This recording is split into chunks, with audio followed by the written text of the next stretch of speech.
ನಮಸ್ಕಾರ ನನ್ನ ಹಿತೈಷಿಗಳಿಗೆ. ನಾನು ಚೆನ್ನಾಗಿದ್ದೀನಿ, ನೀವೆಲ್ಲ ಚೆನ್ನಾಗಿದ್ದೀರಾ ಅಂತ ತಿಳ್ಕೊಂಡಿದ್ದೀನಿ. ನಾಡಿದ್ದು 10ನೇ ತಾರೀಕು ಅಕ್ಷಯ ತೃತೀಯಗೆ. ಆವಾಗ ಚಿನ್ನ ಬೆಳ್ಳಿ ತೊಗೊಳಕ್ಕೆ ಸಾಧ್ಯ ಇಲ್ಲದೆ ಇರೋರು ನಾನಿವಾಗ ಹೇಳ್ತಿರೋದು ಅನುಷ್ಠಾನ ಮಾಡಿಕೊಂಡ್ರೆ ಲಕ್ಷ್ಮಿ ನಮ್ಮನೇಲಿ ಶಾಶ್ವತ ನೆಲೆಸಿರ್ತಾಳೆ. ಅದೇನೇನಂತ ನೋಡೋಣ ಬನ್ನಿ. ಅದಕ್ಕಿಂತ ಮುಂಚೆ ನನ್ನ ಚಾನಲ್ನ ಇನ್ನೂ ಯಾರು ಸಬ್ಸ್ಕ್ರೈಬ್ ಮಾಡ್ಕೊಂಡಿಲ್ವೋ ಸಬ್ಸ್ಕ್ರೈಬ್ ಮಾಡಿ, ಶೇರ್ ಮಾಡಿ, ಕಮೆಂಟ್ ಮಾಡಿ. ಇವಾಗ ಏನೇನು ಬೇಕು ನೋಡೋಣ ಬನ್ನಿ. ನೋಡಿ, ಒಂದು ಕೆಂಪು ಬಟ್ಟೆ, ನೀವು ಬ್ಲೌಸ್ ಪೀಸ್ ಆದರೂ ತೊಗೊಳ್ಳಿ, ಇಲ್ಲ ನೀವು ಒಂದು ಕೆಂಪು ಬಟ್ಟೆ ಅಂಗಡಿಗೆ ಹೋಗಿ ಕೆಂಪು ಬಟ್ಟೆ 1/4 ಮೀಟ್ರ್ ಕೊಡಿ ಅಂದರೆ 1/4 ಮೀಟ್ರ್ ಅರ್ಧ ಮೀಟ್ರ್ ಕೊಡ್ತಾರೆ. ಈ ಬಟ್ಟೆ ತೊಗೊಳ್ಳಿ. ಒಂದು ನೋಡಿ, ಬಟ್ಟೆ ತೊಗೊಳ್ಳಿ. ಶುಕ್ರವಾರ ಬೆಳಗ್ಗೆ ಎದ್ದು ಮನೆ ಕಸ ಗುಡಿಸಿ ಒರೆಸಿ ರಂಗೋಲಿ ಹಾಕಿ ಸ್ನಾನ ಮಾಡಿ ಭಕ್ತಿಯಿಂದ ಲಕ್ಷ್ಮೀದೊಂದು ವಿಷ್ಣು ಸಹಸ್ರನಾಮ ಹಾಕಿ ಮನೆಯಲ್ಲಿ ವಿಷ್ಣು ಸಹಸ್ರನಾಮ ಹಾಕಿದ್ರೆ ಅದಕ್ಕಿಂತ ನಮಗೆ ಸಮಾಧಾನ ನೆಮ್ಮದಿ ಯಾವುದೂ ಸಿಗಲ್ಲ. ಮತ್ತು ನೋಡಿ, ನಾನು ತೋರಿಸೋ ಐಟಮು ಎಲ್ಲ ಅಂಗಡಿಲೂ ಸಿಗುತ್ತೆ ಮತ್ತು ತುಂಬ ಒಳ್ಳೆಯದಿದು. ಯಾವ ಐಟಮ್ ಅಂತ ನೋಡಿ, ನಿಮ್ಗೆ ಯಾವುದು ಸಾಧ್ಯ ಆಗುತ್ತೆ ಅದನ್ನು ತೊಗೊಂಡು ಬನ್ನಿ. ಮೊದಲಿಗೆ ನಾನು ಹೇಳೋದು ಕವಡೆ ಸಿಕ್ಕಿದ್ರೆ ಕವಡೆ ತೊಗೊಂಡು ಬನ್ನಿ. 9 ಕವಡೆ ತೊಗೊಂಡು ಬನ್ನಿ. ನೋಡಿ, ಇದೇ ಥರ yellow colour white colour mix ಆಗಿರೋ ಕವಡೆ ತೊಗೊಂಡು ಬನ್ನಿ. ಬೇರೆ ಥರ ಕವಡೆ ಬೇಡ. 9 ಕವಡೆ ತೊಗೊಂಡು ಬನ್ನಿ. ನಾನು ಆಮೇಲೆ ಹೇಳ್ತೀನಿ ಏನು ಮಾಡಬೇಕು ಅಂತ ಹೇಳ್ತೀನಿ. ಕವಡೆ ಸಿಕ್ಕಿದ್ರೆ ಕವಡೆ ತೊಗೊಂಡು ಬನ್ನಿ. ಕವಡೆ ಸಿಗಲಿಲ್ಲ ಅಂದಿದ್ದ ಪಕ್ಷದಲ್ಲಿ ಬೇಜಾರು ಮಾಡ್ಕೊಬೇಡಿ. ಅಯ್ಯೋ ನಮ್ಮ ಮನೆ ಕಡೆ ಕವಡೆ ಸಿಗ್ತಾ ಇಲ್ವಲ್ಲ, ಏನು ಮಾಡೋದು ಅಂತ ಬೇಜಾರು ಮಾಡ್ಕೊಬೇಡಿ. ನೋಡಿ, ಗೋಮತಿ ಚಕ್ರ, ಇದು ಲಕ್ಷ್ಮಿಗೆ ತುಂಬ ಪ್ರಿಯವಾಗಿರೋದಿದು. ಈ ಗೋಮತಿ ಚಕ್ರ ಸಿಕ್ಕಿದ್ರೆ ಗೋಮತಿ ಚಕ್ರ ತೊಗೊಂಡು ಬನ್ನಿ. ಇದು ಅಷ್ಟೇ 9 ಲಕ್ಷ್ಮಿದ್ದು ಸಂಕೇತ, ಅದೃಷ್ಟದ ನಂಬರು 9. ಗೋಮತಿ ಚಕ್ರ ತೊಗೊಂಡು ಬನ್ನಿ.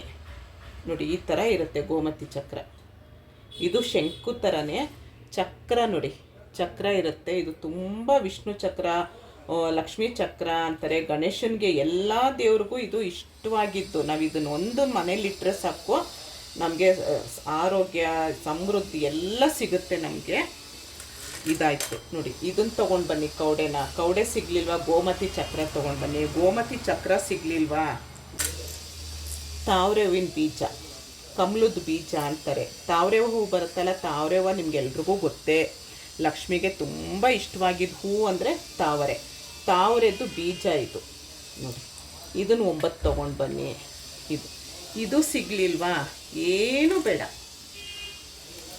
ಕರಿಮಣಿ ಬಿಚ್ಚೋಲೆ ನೋಡಿ, ಇದು ಅಷ್ಟೇ. ಇದು ತುಂಬ ಲಕ್ಷ್ಮಿಗೆ ಪ್ರಿಯವಾಗಿರೋದು ಬಳೆ. ಇದು ಯಾವುದಾದ್ರೂ ಒಂದು ತೊಗೊಂಡು ಬನ್ನಿ ನೀವು. ನಾನು ಕೆಲವೊಂದು ತೋರಿಸ್ತಾ ಇದ್ದೀನಿ, ನಿಮ್ಗೆ ಯಾವುದು ನಿಮಗೆ ಅನುಕೂಲ ಆಗುತ್ತೆ ಅದನ್ನು ತೊಗೊಂಡು ಬನ್ನಿ. ಒಂದು ಅರ್ಶಿನ ಕುಂಕುಮ ಪ್ಯಾಕೆಟ್ ತೊಗೊಂಡು ಬನ್ನಿ ಜೊತೆಯಲ್ಲಿ. ಎಲ್ಲ ಗ್ರಂಥಿಗೆ ಅಂಗಡಿಲಿ ಸಿಗುತ್ತೆ. ಇದು ತಾಮ್ರದ್ದು ಪಿರಮಿಡ್ ಅಂತ 9 ಇದೆ ನೋಡಿ. 1 2 3 4 5 6 7 8 9. ಇದು ಸಿಕ್ಕಿದ್ರೆ ಇದನ್ನು ತೊಗೊಂಡು ಬನ್ನಿ. ಮತ್ತು ನೋಡಿ, ಇದು ಎಲ್ಲ ಮುತ್ತೈದೆಯರು ಕೊಡ್ತಾರೆ. ಇದು ಬಾಗಿನ ಮರದಲ್ಲಿರುತ್ತೆ. ಇದರಲ್ಲಿ ಎಲ್ಲ ಥರ ಇರುತ್ತೆ.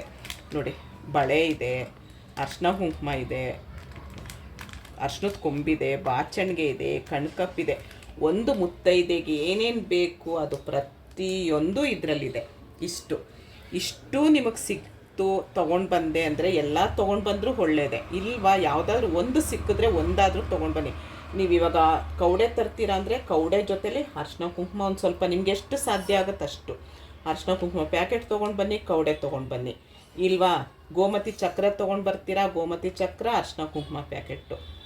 ಕಮಲ ಹೂ ಬೀಜ ತೊಗೊಂಡು ಬರ್ತೀರಾ, ಅದ್ರ ಜೊತೆಲಿ ಅರ್ಶಿನ ಕುಂಕುಮ ಏನು ತೊಗೊಂಡು ಬರ್ತೀರಾ ಅದ್ರ ಜೊತೆಲಿ ಸ್ವಲ್ಪ ಅರ್ಶಿನ ಕುಂಕುಮ ಪ್ಯಾಕೆಟ್ ತೊಗೊಂಡು ಬನ್ನಿ. ಏನೂ ಸಿಗಲಿಲ್ಲ, ನಮಗೇನೂ ಸಿಗ್ತಾ ಇಲ್ಲ, ನಾವು ಹಳ್ಳಿಲಿದ್ದೀವಿ, ನಮಗೇನೂ ಆಗ್ತಾ ಇಲ್ಲ ಅಂದರೆ ನಿಜವಾಗ್ಲೂ ಬೇಜಾರು ಮಾಡ್ಕೊಳ್ಳೋದು ಬೇಡ. ಅರ್ಶಿನದ ಕೊಂಬು ಎಲ್ಲ ಕಡೆನೂ ಸಿಗುತ್ತೆ. ಅರ್ಶಿನದ ಕೊಂಬು ಸ್ಟ್ರೈಟಾಗಿರಬಾರ್ದು. ಇದು ಈ ಥರ ಕೊನೆ ಹೊಡೆದಿರಬೇಕು. ನೋಡಿ, ಈ ಥರ ಕೊನೆ ಹೊಡೆದಿರ್ಬೇಕು ಅರ್ಶಿನದ ಕೊಂಬು. ಈ ಅರ್ಶಿನದ ಕೊಂಬು ನೀವು ಒಂದು 9 ತೊಗೊಂಡು ಬನ್ನಿ. 9 ತೊಗೊಂಡು ಬನ್ನಿ. ಇಷ್ಟರಲ್ಲಿ ನಿಮ್ಗೆ ಯಾವುದು ಅನುಕೂಲ ಆಗುತ್ತೆ ಅದನ್ನು ತೊಗೊಂಡು ಬನ್ನಿ. ಇಂಥದ್ದೇ ಆಯಿತು ಅಂತ ಏನಿಲ್ಲ. ಚಿನ್ನ ಬೆಳ್ಳಿ ತೊಗೊಳಕ್ಕಾಗಿಲ್ಲ ಅಂದರೂ ಚಿನ್ನ ಬೆಳ್ಳಿಗಿಂತ ಶ್ರೇಷ್ಠವಾಗಿದ್ರು ಅದು. ಒಂದು ಈ ಥರದ್ದು ಒಂದು ಹಿತ್ತಾಳೆದು ತಟ್ಟೆ ಇಟ್ಕೊಳ್ಳಿ. ಎಷ್ಟು ಬೇಕಷ್ಟು ಕಟ್ ಮಾಡ್ಕೊಳ್ಳಿ. ಒಂದಕ್ಕೆ ನಾನು ಹೇಳ್ತಿರೋದು ಒಂದಿಷ್ಟು ಅಗಲ ಕಟ್ ಮಾಡ್ಕೊಳ್ಳಿ. ಕಟ್ ಮಾಡಿಕೊಂಡು ಹೀಗೆ ಇಟ್ಕೊಳ್ಳಿ. ದೇವ್ರನ್ನ ಪ್ರಾರ್ಥನೆ ಮಾಡ್ಕೊಳ್ಳಿ.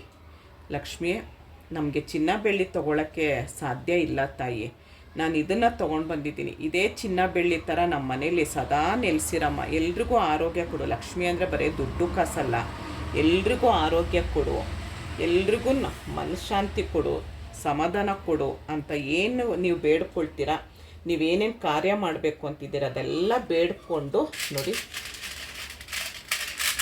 ಕವಡೆ ತಂದಿದ್ದೀರಾ ಅಂತ ಇಟ್ಕೊಳ್ಳಿ. ಕವಡೆನ ಹಾಕಿ ಪ್ರಾರ್ಥನೆ ಮಾಡ್ಕೊಳ್ಳಿ. ಒಳ್ಳೆ ಮನಸ್ಸಿಂದ ಭಕ್ತಿಯಿಂದ ಪ್ರಾರ್ಥನೆ ಮಾಡ್ಕೊಳ್ಳಿ.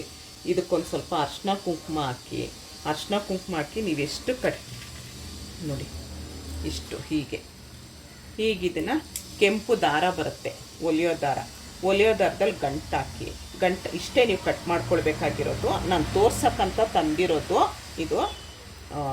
ಇಷ್ಟನ್ನು ಗಂಟು ಕಟ್ಕೊಳ್ಳಿ. ಇದಕ್ಕೆ ಅರ್ಶಿನ ಕುಂಕುಮ ಹಚ್ಚಿ ಅವತ್ತೆಲ್ಲ ದೇವ್ರ ಮನೇಲಿಟ್ಟು ಪ್ರಾರ್ಥನೆ ಪೂಜೆ ಮಾಡ್ತೀರಲ್ವ, ಪೂಜೆ ಮಾಡುವಾಗ ದೇವ್ರ ಮನೇಲಿಟ್ಟು ಪೂಜೆ ಮಾಡಿ.